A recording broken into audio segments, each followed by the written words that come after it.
ਸੰਗਰੂਰ ਜ਼ਿਮਨੀ ਚੋਣ ਲਈ VOTING ਦਾ ਸਮਾਂ ਖਤਮ ਹੋ ਚੁੱਕਿਆ ਹੈ। ਸਵੇਰੇ 8 ਵਜੇ ਪੋਲਿੰਗ ਸਟਾਰਟ ਹੋਈ ਤੇ ਸਵੇਰੇ ਸ਼ਾਮ ਦੇ 6 ਵਜੇ ਤੱਕ ਇਹ ਖਤਮ ਹੋ ਚੁੱਕੀ ਹੈ। ਪਰ ਜ਼ਰੂਰ ਜਿਹੜੇ ਪੋਲਿੰਗ ਸਟੇਸ਼ਨਸ ਦੇ ਵਿੱਚ ਮੌਜੂਦ ਨੇ ਉਹਨਾਂ ਦੀ ਵੋਟ ਜਿਹੜੀ ਹੈ ਉਹ ਜ਼ਰੂਰ ਕਰਵਾਈ ਜਾਵੇਗੀ। ਤੁਹਾਨੂੰ ਦੱਸ ਦਈਏ ਕਿ ਕਿੰਨੀ ਅਜੇ ਤੱਕ VOTING ਦਰਜ ਕੀਤੀ ਗਈ ਹੈ।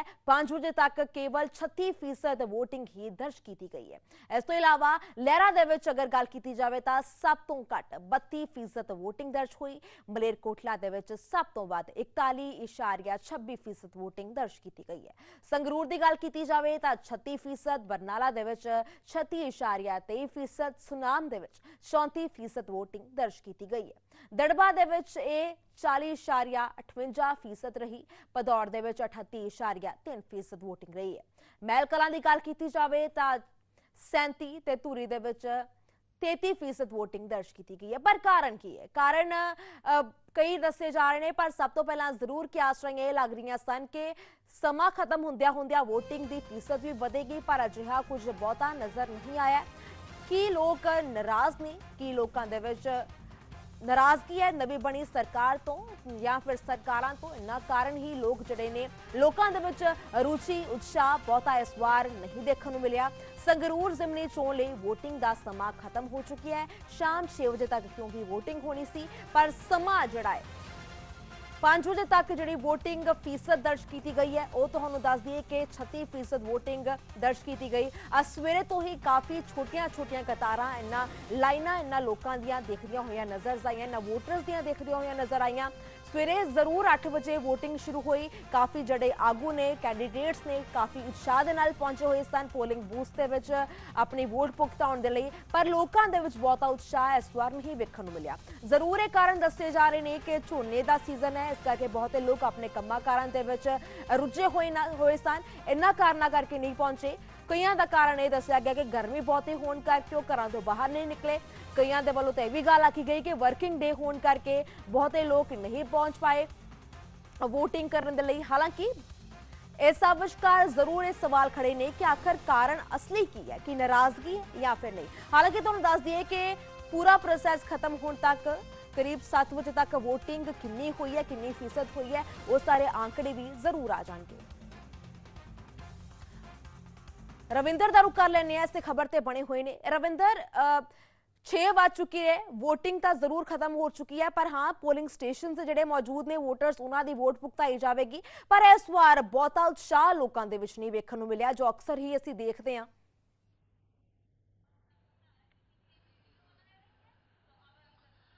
बिल्कुल काफ़ी सवेरे 8 बजे तो लगातार असी पल पल की तस्वीर दिखा रहे हैं। पल पल का जोड़ा लोगों का जोड़ा इकट्ठ हैगा पोलिंग स्टेशनों ते वो दिखा रहे हैं। हालांकि बहुत ज़्यादा दिलचस्पी लोगों की देखने को नहीं मिली इस बार चोणों के विच, जिमनी चोणों के विच लोगों ने बहुत ज़्यादा उत्साह नहीं दिखाया। तुहानूं हुण भी तस्वीरां दिखा देने क्योंकि VOTIंग का टाइम खत्म हो चुकिया तो दरवाजे पोलिंग स्टेशनों के बंद हो चुके हैं। पहला दरवाजा दिखा देने और सामने दरवाजा बंद हो चुकिया तो इस साइड तुहानूं दिखा देने तस्वीरां जो VOTIंग करने के लिए कुछ लोग आए सन, उन्हों की VOTIंग करा के जो EVM मशीनां हैगियां ने उन्होंने पैक कर दिता जाएगा, बंद कर दिता जाएगा। तो जिमनी चोणां बेहद अहम चोणां ये मन्नियां जा रही ने क्योंकि इन्हां चोणां दे विच जो आम आदमी पार्टी सरकार दे लई की सोचते हैं लोग नतीजे तो पता चलेगा, तो विरोधी धिरां दे विच किन्ना क विश्वास करते हैं लोग ये भी पता चलेगा। लेकिन दिलचस्प चीज़ ये है कि 36.4% सिर्फ VOTIंग हुई है 5 बजे तक। हालांकि अगर बहुत खिच खचा के अगर VOTIंग हुई तो आंकड़े जो सामने आउणगे 6 बजे तक तो 40, 42, 45% के करीब रहने की संभावना जताई जा रही है। 45% तो घट जी हैगी VOTIंग परसेंटेज रह सकती है। लेकिन हाल फिलहाल अगर तस्वीर देखिए तो पोलिंग स्टेशन जो सवेर तो ही है कि जोड़े इस तरीके ना खाली पे। हालांकि पिंडों के कहा जा रहा कि क्योंकि झोने की फसल का जोड़ा हैगा बिजाई का समा हैगा तो उस करके लोग नहीं ज़्यादा आए या फिर वर्किंग डेज करके या फिर गर्मी करके कई कारण हैगे जोड़े मन्ने जा रहे। लेकिन दिलचस्प कारण ये है कि लोगों की निराशा ते नाराज़गी ਹੋ ਸਕਦਾ ਕਿ ਸਰਕਾਰ ਦੇ ਖਿਲਾਫ ਨਿਰਾਸ਼ਾ ਤੇ ਨਾਰਾਜ਼ਗੀ ਹੋਵੇ, ਜਿਹਦੇ ਕਰਕੇ ਲੋਕ ਜ਼ਿਆਦਾ ਵਿਸ਼ਵਾਸ ਅੱਜ ਦੇ ਦਿਨ ਦੇ ਵਿੱਚ ਨਾ ਕਰਦੇ ਹੁਣ, ਜਿਸ ਦੇ ਕਰਕੇ ਲੋਕ ਇੱਥੋਂ ਤੱਕ ਨਹੀਂ ਪਹੁੰਚੇ। ਹਾਲਾਂਕਿ ਲੰਬੀਆਂ ਕਤਾਰਾਂ ਬਹੁਤ ਘੱਟ ਜਗ੍ਹਾ ਤੇ ਦੇਖਣ ਨੂੰ ਮਿਲੀਆਂ, ਇੱਕਾ ਦੁੱਕਾ ਹੀ ਵੋਟਰ ਲਗਾਤਾਰ ਪਹੁੰਚਦੇ ਰਹੇ ਤੇ ਆਪਣੀ ਵੋਟ ਕਾਸਟ ਕਰਦੇ ਰਹੇ। ਤਾਂ ਇਹ ਤਸਵੀਰ ਜਿਹੜੀ ਪੂਰਾ ਦਿਨ ਇਸੇ ਤਰੀਕੇ ਦੀ ਤਸਵੀਰ ਬਣੀ ਰਹੀ ਹੈ। ਹਾਲਾਂਕਿ ਜੋ ਕੈਂਡੀਡੇਟ ਸੀ, ਉਮੀਦਵਾਰ ਸੀ, ਪਾਰਟੀਆਂ ਸੀ, ਉਹਨਾਂ ਵਿੱਚ ਬੜਾ ਉਤਸ਼ਾਹ ਸੀ, 4x4 ਜ਼ੋਰ ਲਾਇਆ ਉਹਨਾਂ ਨੇ, ਲੇਕਿਨ ਫਿਰ ਵੀ ਵੋਟਰ ਨੂੰ ਈਵੀਐਮ ਮਸ਼ੀਨ ਤੱਕ, ਪੋਲਿੰਗ ਸਟੇਸ਼ਨ ਤੱਕ ਲਿਆਉਣ ਦੇ ਵਿੱਚ ਜ਼ਿਆਦਾਤਰ ਵੋਟਰਸ ਨੂੰ ਨਾਕਾਮ ਹੀ ਸਾਬਤ ਹੋਏ। ਤਾਂ ਇੱਕ ਚਿੰਤਾ ਦਾ ਵਿਸ਼ਾ ਵੀ ਹੈਗਾ ਲੋਕਤੰਤਰ ਦੇ ਲਈ ਵੀ, ਪਾਰਟੀਆਂ ਦੇ ਲਈ ਵੀ, ਤਾਂ ਇਲੈਕਸ਼ਨ ਕਮਿਸ਼ਨ ਦੇ ਲਈ ਵੀ। ਕੀ ਇਲੈਕਸ਼ਨ ਕਮਿਸ਼ਨ ਦੇ ਪ੍ਰਚਾਰ ਦੇ ਵਿੱਚ ਜੋ ਅਵੇਅਰ ਕਰਨ ਦੇ ਵਿੱਚ ਕੋਈ ਕਮੀ ਰਹਿ ਗਈ, ਜਾਂ ਫਿਰ ਪੋਲੀਟੀਕਲ ਪਾਰਟੀਆਂ ਤੋਂ ਵਿਸ਼ਵਾਸ ਉੱਠ ਗਿਆ, ਸੱਤਾਧਾਰੀ ਕਾਂਗਰਸ, ਸੱਤਾਧਾਰੀ ਆਮ ਆਦਮੀ ਪਾਰਟੀ, ਭਗਵੰਤ ਮਾਨ ਦੀ ਸਰਕਾਰ ਤੋਂ ਵਿਸ਼ਵਾਸ ਉੱਠ ਗਿਆ। ਤੇ ਇਹ तमाम ਚੀਜ਼ਾਂ ਜਿਹੜੀ ਹੈਗੀ ਹਾਲੇ ਵਿਚਾਰ ਵਿਮਰਸ਼ ਦਾ ਜਿਹੜਾ ਹੈਗਾ ਪੂਰਾ ਇਸ ਸਬਜੈਕਟ ਹੈਗਾ। ਲੇਕਿਨ ਹਾਲ ਫਿਲਹਾਲ ਜੋ ਲੋਕ ਇੱਥੇ ਨਹੀਂ ਪਹੁੰਚੇ, ਉਹਦੇ ਕਰਕੇ ਜਿਹੜੀ ਹੈਗੀ ਵੋਟਿੰਗ ਪਰਸੈਂਟੇਜ ਬਹੁਤ ਹੀ ਥੋੜੀ ਰਹੀ। ਸ਼ਾਇਦ ਇਤਿਹਾਸ ਦੇ ਵਿੱਚ ਇੰਨੀ ਘੱਟ ਵੋਟਿੰਗ ਦੇਖਣ ਨੂੰ ਮਿਲੀ ਹੋਵੇ, ਲੇਕਿਨ ਹੁਣ ਤੱਕ ਜਿੰਨਾ ਕੁ ਹੈ ਕਿ ਬਹੁਤ ਜ਼ਿਆਦਾ ਘੱਟ ਵੋਟਿੰਗ ਪਰਸੈਂਟੇਜ ਹੋਈ ਹੈ, ਲੋਕ ਘੱਟ ਗਿਣਤੀ ਦੇ ਵਿੱਚ ਪੋਲਿੰਗ ਸਟੇਸ਼ਨਾਂ ਤੱਕ ਪਹੁੰਚੇ, ਉਤਸ਼ਾਹ ਦੇਖਣ ਨੂੰ ਨਹੀਂ ਮਿਲਿਆ। ਹਾਲਾਂਕਿ ਕੋਸ਼ਿਸ਼ ਉਮੀਦਵਾਰਾਂ ਵੱਲੋਂ ਜ਼ਰੂਰ ਕੀਤੀ ਗਈ ਆ। ਜੀ ਠੀਕ ਹੈ, ਤੁਸੀਂ ਬਣੇ ਰਹੋ ਰਵਿੰਦਰ ਸਾਡੇ ਨਾਲ ਰਮਨ ਵੀ ਬਣੇ ਹੋਏ ਨੇ, ਉਹਨਾਂ ਦਾ ਵੀ ਰੁਖ ਕਰ ਲੈਂਦੇ ਆ। ਰਮਨ, ਅਸੀਂ ਸੰਗਰੂਰ ਤੋਂ ਵੀ ਤਸਵੀਰਾਂ ਦੇਖੀਆਂ, ਅੰਤਲੇ ਸਮੇਂ ਦੇ ਵਿੱਚ ਤਾਂ ਬਹੁਤੀ ਵਾਰ ਭੀੜ ਜ਼ਰੂਰ ਪੋਲਿੰਗ ਸਟੇਸ਼ਨਸ ਦੇ ਵਿੱਚ ਲੱਗੀ ਹੋਈ ਦਿਖਾਈ ਦਿੰਦੀ ਹੈ, ਪਰ ਜੋ ਤਸਵੀਰਾਂ ਸੰਗਰੂਰ ਦੇ ਵਿੱਚ ਅਸੀਂ ਦੇਖੀਆਂ ਬਹੁਤ ਜ਼ਿਆਦਾ ਖਾਲੀ ਪਏ ਹੋਏ ਸਨ। ਤੁਸੀਂ ਕਿਹੜੇ ਪੋਲਿੰਗ ਬੂਥ ਤੇ ਮੌਜੂਦ ਹੋ, ਉੱਥੋਂ ਦੀ ਤਸਵੀਰਾਂ ਕੀ ਦੇਖਣ ਨੂੰ ਮਿਲ ਰਹੀਆਂ ਨੇ?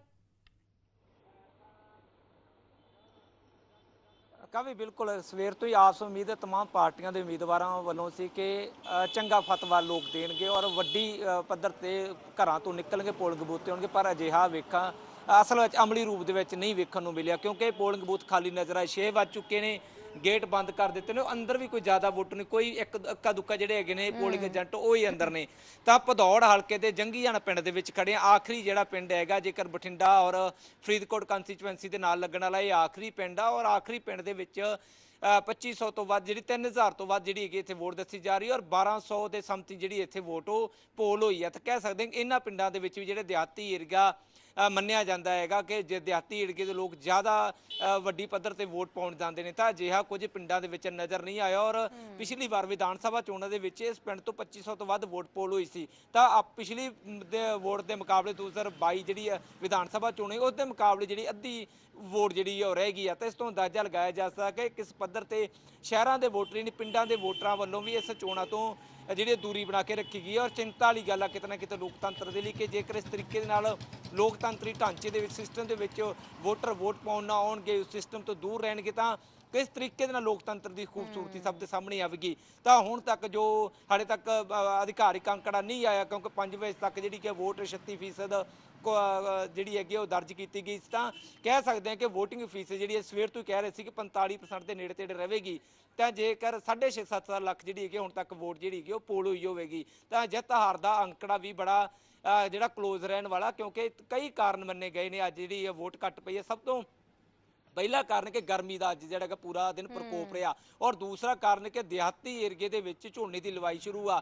ਤੀਸਰਾ ਕਾਰਨ ਕਿ ਜਿਹੜੇ ਪ੍ਰਾਈਵੇਟ ਜੌਬ ਕਰਨ ਵਾਲੇ ਸੀ ਲੋਕ, ਉਹ ਅੱਜ ਵਰਕਿੰਗ ਡੇ ਸੀ, ਉਹ ਆਪਣੀ ਕੰਮਾਂ ਕਾਰਾਂ ਤੇ ਗਏ ਹੋਏ ਸੀ। ਔਰ ਇੱਕ ਮੇਜਰ ਕਾਰਨ ਦੇਖਿਆ ਕਿ ਪੋਲੀਟੀਕਲ ਪਾਰਟੀਆਂ ਵੱਲੋਂ ਜਿਹੜੀ ਹੈਗੀ ਆਮ ਲੋਕ ਜਿਹੜੇ ਇਹ ਗੱਲਾਂ ਕਹਿ ਰਹੇ ਨੇ ਕਿ ਸਿਸਟਮ ਜਿਹੜਾ ਹੈਗਾ ਉਸ ਤੇ ਜਿਹੜਾ ਵਿਸ਼ਵਾਸ ਨਹੀਂ ਕੀਤਾ, ਕਿਉਂਕਿ ਵੱਡੇ ਵੱਡੇ ਚੋਣ ਵਾਅਦੇ ਉਹਨਾਂ ਨੂੰ ਅਮਲੀ ਰੂਪ ਨਾ ਦੇਣਾ। ਕਿਉਂਕਿ ਲੋਕਾਂ ਨੇ ਜਦੋਂ ਵੋਟ ਪਾਉਂਦੇ ਨੇ ਤਾਂ ਉਹ ਕਹਿੰਦੇ ਕਿ ਕਿਸੇ ਵੀ ਪਾਰਟੀ ਨੂੰ ਵੋਟ ਪਾਈਏ, ਜੋ ਵੀ ਪਾਰਟੀ ਸੱਤਾ ਦੇ ਵਿੱਚ ਆਵੇ, ਉਹ ਜੋ ਆਪਣੇ ਕੀਤੇ ਵਾਅਦਿਆਂ ਨੂੰ ਅਮਲੀ ਜਾਮਾ ਜ਼ਰੂਰ ਪਹਿਨਾਵੇ, ਜ਼ਰੂਰ ਜਿਹੜਾ ਹੋਗਾ ਉਸ ਨੂੰ ਅਮਲੀ ਜਾਮੇ ਦੇ ਵਿੱਚ ਲੈ ਕੇ ਆਵੇ। ਪਰ ਅਜਿਹਾ ਕੁਝ ਨਹੀਂ ਹੋਇਆ। ਤੇ ਇਸੇ ਚੱਲਦਿਆਂ ਵੋਟਰਾਂ ਦੀ ਦੂਰੀ ਜਿਹੜੀ ਕਿ ਪੋਲਿੰਗ ਸਟੇਸ਼ਨਾਂ ਤੋਂ ਦੂਰ ਰਹੀ, ਪੋਲੀਟੀਕਲ ਪਾਰਟੀਆਂ ਦੇ ਪ੍ਰਤੀ ਨਾਰਾਜ਼ਗੀ ਵਾਲੀ ਰਹੀ, ਯੂਥ ਵੀ ਅੱਜ ਜ਼ਿਆਦਾ ਨਹੀਂ ਦੇਖਿਆ, ਮਹਿਲਾਵਾਂ ਵੀ ਅੱਜ ਜ਼ਿਆਦਾ ਨਹੀਂ ਵੇਖੀਆਂ। ਤਾਂ ਕਹਿ ਸਕਦੇ ਹਾਂ ਕਿ ਕੁੱਲ ਮਿਲਾ ਕੇ ਜਿਹੜੀ ਹੈਗੀ ਵੋਟ ਫੀਸ ਜਿਹੜੀ ਹੈਗੀ ਉਹ 45% ਦੇ ਰਹਿਣ ਦੇ ਆਸਾਰ ਬਣ ਚੁੱਕੇ ਨੇ। ਔਰ ਦੂਸਰੇ ਪਾਸੇ ਪੋਲਿੰਗ ਜਿਹੜੇ ਕਿ ਬੰਦ ਹੋ ਚੁੱਕੇ ਨੇ। ਤਾਂ ਆਖਰੀ ਜਿਹੜਾ ਹੈਗਾ ਗਿਣਤੀ ਦੀ ਜਿਹੜੀ ਹੈਗੀ ਆ ਉਹ ਸੀਓ ਪੰਜਾਬ ਦੇਵੇਗਾ। ਜਾਏਗਾ ਕਿ ਕਿੰਨੇ ਫੀਸਦ ਪੰਜਾਬ ਦੇ ਵਿੱਚ ਕਿਤੇ ਨਾ ਕਿਤੇ ਹੁਣ ਤੋਂ 1 ਘੰਟੇ ਬਾਅਦ ਹੈਗਾ ਉਮੀਦਵਾਰਾਂ ਦੇ ਚਿਹਰਿਆਂ ਤੇ ਜਿਹੜੀ ਚਿੰਤਾ ਜ਼ਰੂਰ ਨਜ਼ਰ ਆਵੇਗੀ, ਕਿਉਂਕਿ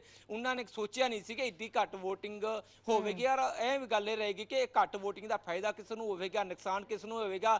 ਜੇਕਰ ਸੱਤਾਧਰ ਦੇ ਜੇਕਰ ਨਾਰਾਜ਼ਗੀ ਕਰਕੇ ਵੋਟਾਂ ਨਹੀਂ ਪਾਈਆਂ ਤਾਂ ਜ਼ਾਹਰ ਤੌਰ ਤੇ ਸੱਤਾਧਰ ਨੂੰ ਇਸ ਵਾਰ ਨੁਕਸਾਨ ਝੱਲਣਾ ਪੈ ਸਕਦਾ। ਔਰ ਦੂਸਰੇ ਪਾਸੇ ਜੇਕਰ ਸੱਤਾਧਰ ਭੁਗਤੇ ਵਿਰੋਧੀ ਧਿਰਾਂ ਦਾ ਜਿਹੜਾ ਹੈਗਾ ਲਗਾਤਾਰ ਕੋਸ਼ਿਸ਼ਾਂ ਕਿ ਇਸ ਵਾਰ ਸੱਤਾਧਰ ਨੂੰ ਇਸ ਜਿਮਨੀ ਚੋਣ ਦੇ ਵਿੱਚ ਢਾਹ ਲਿਆ ਜਾਵੇ, ਤਾਂ ਕਿਤੇ ਨਾ ਕਿਤੇ ਜੇਕਰ ਵਿਰੋਧੀ ਕੋਈ ਨਹੀਂ ਜਿੱਤਦਾ ਤਾਂ ਉਹਨਾਂ ਦੇ ਹੱਥ ਨਿਰਾਸ਼ਾ ਲੱਗਣ ਵਾਲੀ ਆ। ਤੇ ਜਿੱਤ ਹਾਰ ਦੇ ਅੰਕੜੇ ਦੇ ਵਿਚਕਾਰ ਘੱਟ ਪੋਲਿੰਗ ਬੂਥ ਜਿਹੜੀ ਪੋਲਿੰਗ ਹੋਈ ਆ ਉਸਨੇ ਪੋਲੀਟੀਕਲ ਪਾਰਟੀਆਂ ਵੱਡੇ ਲੀਡਰਾਂ ਦੀਆਂ ਚਿੰਤਾਵਾਂ ਉਹ ਵਧਾ ਦਿੱਤੀਆਂ ਨੇ। जी फिलहाल ਤੁਹਾਡਾ ਬਹੁਤ ਬਹੁਤ ਸ਼ੁਕਰੀਆ ਰਮਨ तमाम ਜਾਣਕਾਰੀ ਦੇ ਲਈ। ਰਵਿੰਦਰ ਤੁਹਾਡਾ ਵੀ ਬਹੁਤ ਬਹੁਤ ਸ਼ੁਕਰੀਆ। ਸੋ ਭਦੌੜ ਤੇ ਸੰਗਰੂਰ ਤੋਂ ਤਸਵੀਰਾਂ ਦੇਖਣ ਨੂੰ ਮਿਲੀਆਂ ਜਿੱਥੇ ਵਿਧਾਨ ਸਭਾ ਚੋਣਾਂ ਦੇ ਵਿੱਚ ਕਾਫੀ ਉਤਸ਼ਾਹ ਵੋਟਰਸ ਦੇ ਵਿੱਚ ਦੇਖਣ ਨੂੰ ਮਿਲਿਆ ਸੀ, ਪਰ ਅਜਿਹਾ ਉਤਸ਼ਾਹ ਐਤਕੀ ਚੋਣਾਂ ਦੇ ਵਿੱਚ ਜ਼ਿਮਨੀ ਚੋਣਾਂ ਦੇ ਵਿੱਚ ਨਹੀਂ ਦੇਖਣ ਨੂੰ ਮਿਲਿਆ। ਨਾ ਸਿਰਫ ਸ਼ਹਿਰੀ ਬਲਕਿ ਪਿੰਡਾਂ ਦੇ ਵਿੱਚ ਵੀ ਲੋਕਾਂ ਦੇ ਵੱਲੋਂ ਉਤਸ਼ਾਹ ਦੇ ਨਾਲ ਇਹ ਵੋਟਾਂ ਨਹੀਂ ਭੁਗਤਾਈਆਂ ਗਈਆਂ ਨੇ, ਪਰ ਦੇਖਣਾ ਹੋਵੇਗਾ ਇਸ ਦਾ ਅਸਰ ਰਿਜ਼ਲਟ ਵਾਲੇ ਦਿਨ ਕੀ ਹੋ ਜਾ ਰਹਿਣ ਵਾਲਾ ਹੈ। ਰੁਕਾਂਗੇ ਇੱਥੇ ਇੱਕ ਬ੍ਰੇਕ ਦੇ ਲਈ, ਜਲਦ ਹਾਜ਼ਰ ਹੁੰਦੇ ਹਾਂ।